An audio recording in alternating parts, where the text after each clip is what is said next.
Dear students, in this class I will discuss again two more important sums on overall or weighted average cost of capital. Look at the problem. You are given the following particulars with respect to a firm for the year just ended. Sources: equity share capital, retained earnings, long term debt 400, 200 and 400, and after tax cost of capital 16, sign of interrogation and sign of interrogation. The corporate tax rate is 40%, while the average cost of capital of the firm is 12.50. Now look at here, KO, that is weighted average cost of capital, is already given over here 12.50.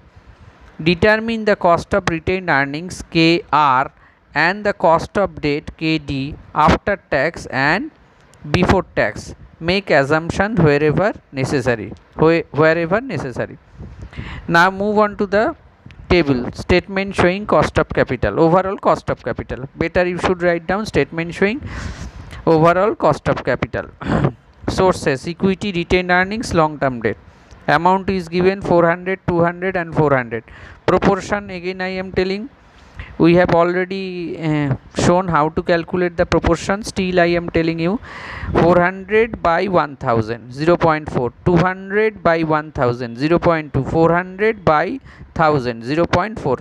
It will obviously be 1, always it will be 1.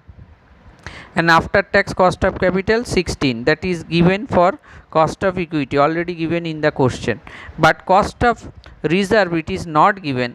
But as we know, also I have told you earlier, it will always be calculated on the basis of cost of equity. It is treated at par with cost of equity, or using external yield criterion, it will be always equal to cost of equity. That's why it is also 16. And the cost of debt is not known to us, that's why it is considered as X. Now the KO is given 12.50.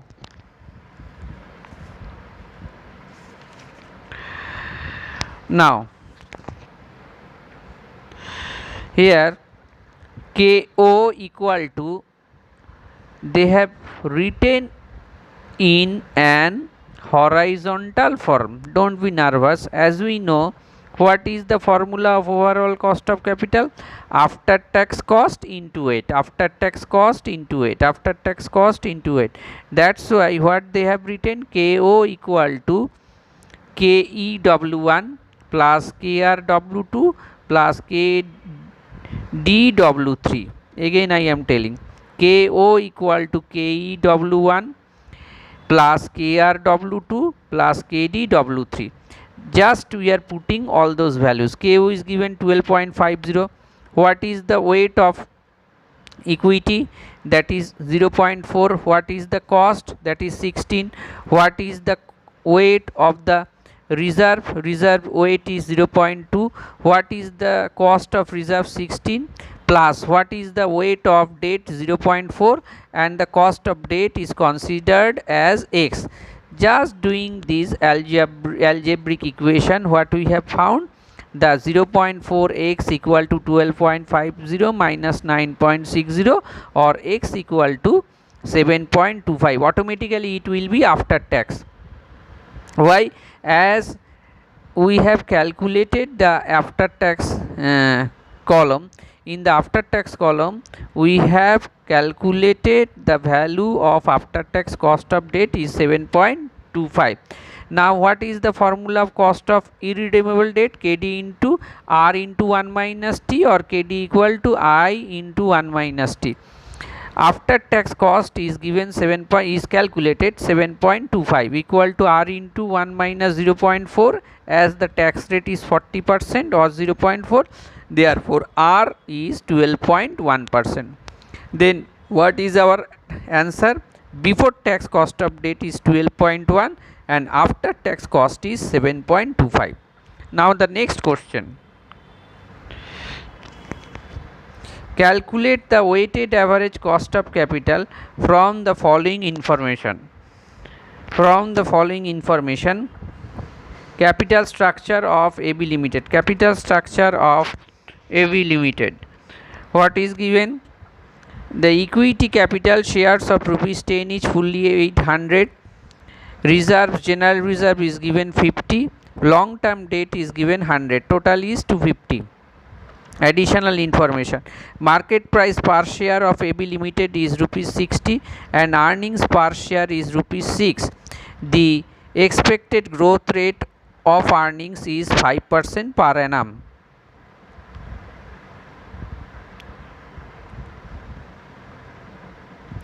Next, number 2. Cost of debt before tax 11% per annum. Applicable corporate tax is 40%. Use the market value as weight and show your workings. As I have told you earlier, by looking at the question, you have to understand which formula should be applied. Here the earnings is given, as well the market price is given, and growth rate in earnings given. That's why the earnings growth model will be applicable for equity. What is earnings? Earnings is given. Look at earnings per share is rupees 6. What is the market price? Market price is also given 60. Plus G. What is the growth rate? Growth rate in earnings 5%. In terms of decimal, it is 0.05. Then it came out as 0.15 or 15%. As we have told you earlier, again I am telling what will be the value of cost of reserve using external in criterion. That means cost of reserve will be exactly equal to cost of equity, that is 15%. Now cost of long term debt. Cost of long term debt, the rate is given, cost of debt before tax, it is 11%. That's why it written as 0.11 in terms of decimal into 1 minus tax. 40% means in terms of decimal 0.4, it came out as 6.6. Now here one important thing is that earlier we have calculated the cost of capital on the basis of book values.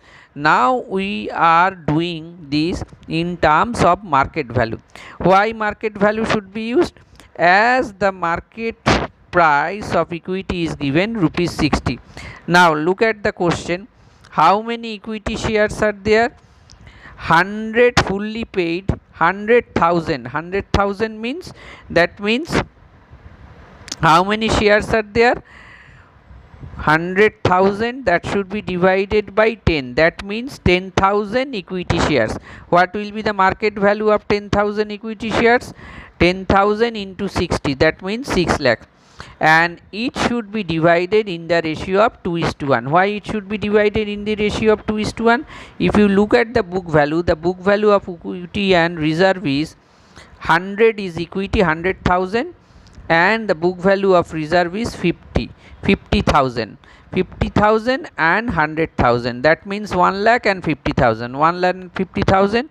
The ratio between equity and reserve is 2:1. That's why 6 lakh should be segregated in the ratio of 2/3 and 1/3. The market value came out as, the market value of equity is 4 lakh and the market value of reserve is 2 lakh. Again I am telling, as the market value is given rupees 60, that's why the market value of equity is 6 lakh and it has been divided in the ratio of 2:1. That's why the market value of equity is 4 lakh and the market value of reserve is 2 lakh. Now the final table, equity is, look at here, statement of weighted average cost. It is given sources equity reserve long term loan. Market value is 400, 200, 100. Instead of earlier sum, we have considered the book value 100, 50 and 100. But here the market value 400, 200 and 100. The market value of debt has been unchanged. Proportion, in the same way we have calculated 400 by 700 0.57, 200 by 700 0.29, 100 by 700 0.14. Now the specific cost or after tax cost. After tax you may write it, better you should write it after tax cost, that is 15 and after tax 6.6. 6.6 we have already calculated, 6.6 we have already calculated 6.6. Now what is the formula? Weight into cost, weight into cost, that means 0.57 into 15, 8.55, 0.29 into 15, that is 4.35, 0.14 into 6.66, 0.92. That means KO overall or weighted average cost of capital is 13.82. Overall or weighted average cost of capital is 13.82.